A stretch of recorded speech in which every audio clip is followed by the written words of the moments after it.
സോനയുടെ സ്വഭാവം എല്ലാവർക്കും ഇഷ്ടപ്പെടണം എന്നില്ലല്ലോ. സോനയുടെ ശബ്ദം അല്ലെങ്കിൽ സോന ഭയങ്കരമായിട്ട് തർക്കിക്കുന്നത്, ബഹളം വെക്കുന്നത് ഇത് ഒരുപാട് പേർക്ക് ഇറിറ്റേറ്റിംഗ് ആയിട്ടൊക്കെ തോന്നും. പക്ഷേ താനല്ലാതെ മറ്റൊരാളായിട്ട് അഭിനയിച്ച് അവിടെ നിൽക്കുന്നതിനെക്കാട്ടിയും നല്ലത് സ്വന്തം ക്യാരക്ടർ കാണിച്ച് നിൽക്കുന്നത് തന്നെയല്ലേ. ബിഗ് ബോസ് പോലെ ഒരു ഗെയിമിൽ അതല്ലേ സത്യത്തിൽ ഗുണം ചെയ്യുന്നത്. നിങ്ങൾ നിങ്ങളായിട്ട് നിൽക്കുക, റിയൽ ആയിട്ട് നിൽക്കുക എന്ന് പറയുന്നിടത്ത് സോന അവിടെ സക്സസ് ആയില്ലേ.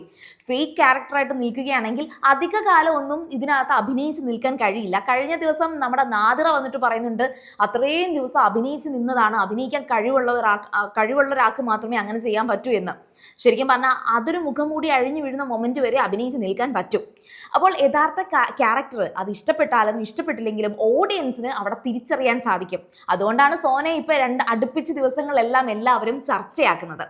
അപ്പം ഇന്നത്തെ ദിവസം അത് സോനയുടെ ഊഴമായിരുന്നു. സോന ഇനി ഹീറോ ആയിട്ട് തിരഞ്ഞെടുത്തത് ആരെയാന്ന് വെച്ചാൽ ഷിബിനെയാണ്. ഇനി വില്ലത്തിയാക്കിയത് ലോലിറ്റയെ. ശരിക്കും അടുത്ത ഒരു വലിയ മത്സരം നടന്നത് അവിടെയാണ്. ഒരു വ്യക്തിക്ക് ഡ്രീം കണ്ടാൽ മാത്രം പോരാ, അത് അച്ചീവ് ചെയ്യാനുള്ള ഒരു കേപ്പബിലിറ്റി കൂടെ വേണം. ഇതായിരുന്നു സോന പറഞ്ഞത്. ആ പറഞ്ഞ കാര്യം വെച്ചിട്ട് സോന പറയുന്ന മറ്റൊരു കാര്യം, ഷിബിന് ആവശ്യമുണ്ടെങ്കിൽ മറ്റുള്ളവരെയൊക്കെ പ്ലീസ് ചെയ്ത് ആ ഒരു വഴി വെട്ടി മുന്നോട്ട് പോകാൻ കഴിവുള്ള കുട്ടിയാണ്. അങ്ങനെയൊക്കെ അങ്ങോട്ട് സുഖിപ്പിച്ച് പറഞ്ഞപ്പം അവിടെ മാരാര് ആദ്യത്തെ ചോദ്യം എടുത്ത് അങ്ങോട്ട് എറിഞ്ഞ്